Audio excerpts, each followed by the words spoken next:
Bonjour à tous! Alors aujourd'hui, je vous retrouve pour mon bilan du mois de juillet en septembre.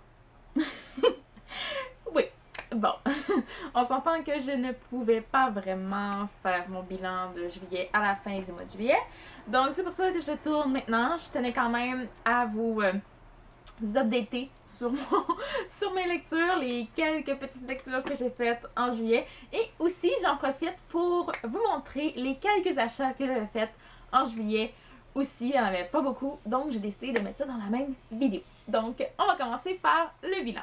Le premier livre que j'ai lu au mois de juillet, c'est bien évidemment Beautiful Oblivion de Jamie McGuire, qui est le premier livre de sa nouvelle série en tant que telle sur les frères Maddox, ou ça peut être aussi une suite de Beautiful Disaster, si on veut, qui était avec Travis.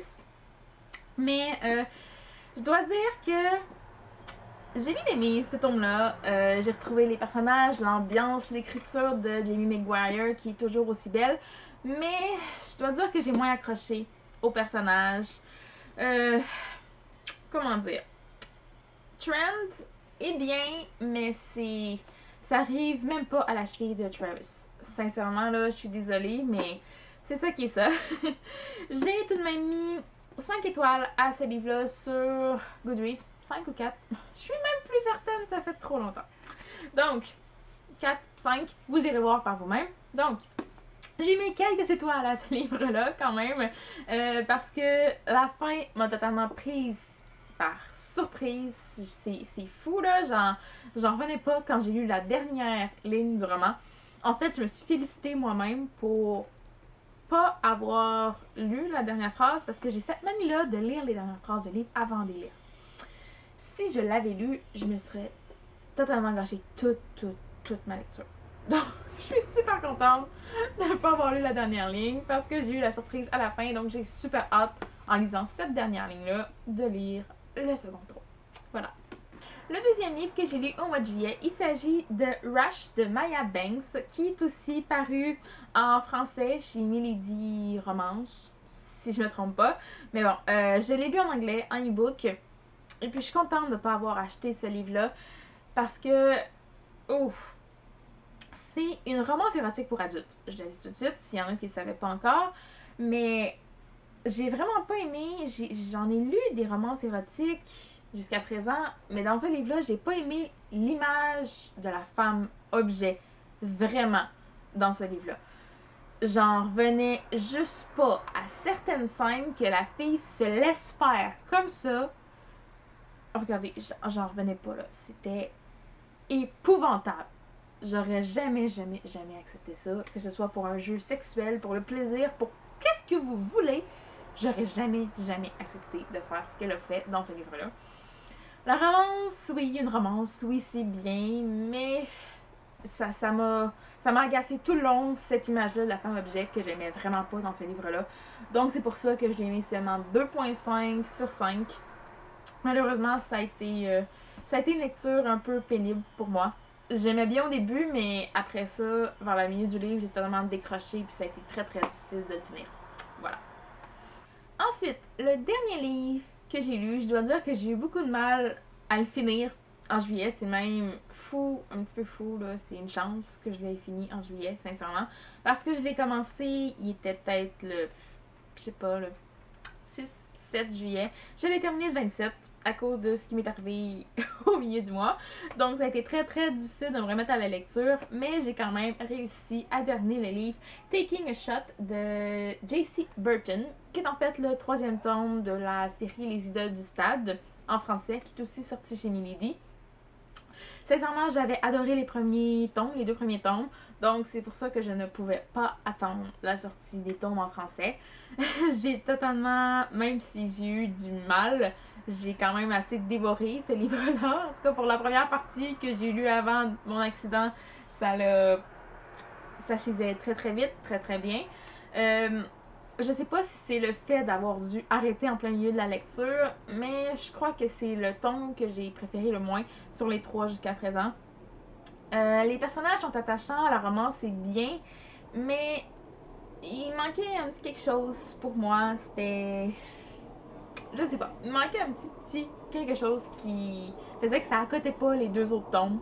Donc, voilà, j'ai bien aimé, mais sans plus pour ce tome-là. C'était un beau divertissement tout de même.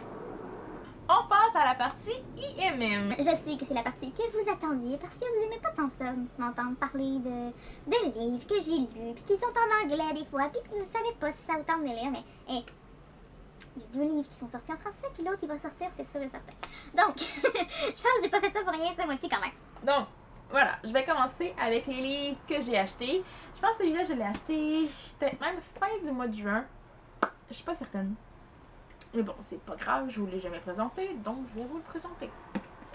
J'ai acheté en allant à la librairie Days of Blood and Starlight de Laini Taylor, qui est le 2e tome de la série The Daughter of Smoke and Bones, toujours de Laini Taylor, évidemment. On voit les couvertures des tomes 2 et 3 juste ici. Donc, voilà, j'ai pas encore lu le premier tome, mais je suis certaine que je vais le lire, que je vais lire toute la série, que je vais la dévorer. C'est assez volumineux comme 2e tome. Et puis le 3e tome de la série qui est sorti présentement, mais pas en version paperback, comme moi je les achète. Il fait plus de 600 pages. Donc, ça va être fou. Voilà.